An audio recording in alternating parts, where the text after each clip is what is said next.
आचार्य चाणक्य नीतीनुसार करोडपती होण्याचे खरे रहस्य. आचार्य चाणक्य कौटिल्य यांनी धन, यश आणि समृद्ध जीवनाबद्दल अनेक महत्त्वाचे सिद्धांत सांगितले आहेत. आचार्य चाणक्य यांच्या मते करोडपती होणे केवळ नशिबावर नाही, तर विचार, शिस्त आणि योग्य कृती यावर अवलंबून असते. ज्ञान हेच सर्वात मोठे धन. आचार्य चाणक्य म्हणतात, विद्या धनं सर्वधन प्रधानम, म्हणजे ज्ञान हे सर्वात मोठे धन आहे.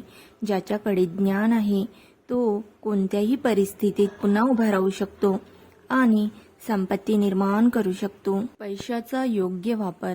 आचार्य चाणक्य यांच्या मते पैसा कमावणे जितके महत्त्वाचे आहे, तितकेच त्याचे योग्य नियोजन महत्त्वाचे आहे.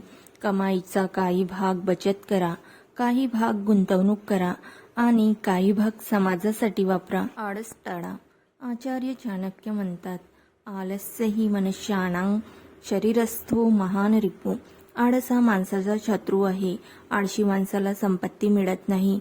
जो माणूस मेहनती, जागरूक आणि वेळेचा आदर करणारा असतो, तोच हळूहळू श्रीमंत बनतो. चुकीच्या संगतीपासून दूर राहा. वाईट मित्र, व्यसन आणि चुकीची सवय मनुष्याला गरीब बनवतात. आचार्य चाणक्य सांगतात की सुज्ञ आणि प्रामाणिक लोकांची संगत जीवनात प्रगती देते. संधी ओळखा. यशस्वी माणूस तोच जो योग्य वेळी संधी ओळखतो. संधी समोर आल्यावर भीती न बाळगता धाडसाने निर्णय घेणे आवश्यक आहे. गुप्तता आणि योजना. आचार्य चाणक्य म्हणतात, आपली योजना पूर्ण होईपर्यंत ती इतरांना सांगू नका, कारण योजना लवकर उघड झाली तर लोक अडथळे निर्माण करू शकतात. सारांश. आचार्य चाणक्य यांच्या मते करोडपती होण्याचा खरा मार्ग म्हणजे ज्ञान, मेहनत, शिस्त, योग्य संगत, पैशांचे नियोजन.